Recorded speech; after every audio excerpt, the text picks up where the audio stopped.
Welcome to a Foxy Tech Tips tutorial on viewing hidden files and folders on Mac OS. This will work on both iMacs and MacBooks. If you find this tutorial helpful, please consider subscribing to my channel and liking the video. Mac hides a lot of its internal files to protect the average user from accidentally editing them.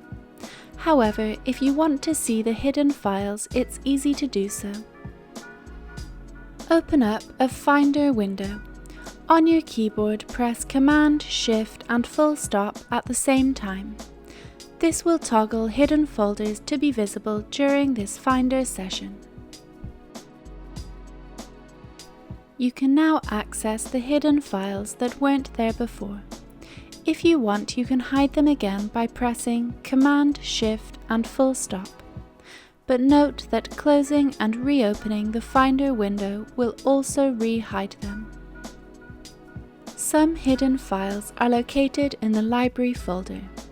To get there easily, click the Go button from the top toolbar and then hold down Alt on your keyboard. While it's held down, Library will appear and you can click it to open it. And that draws an end to this tutorial.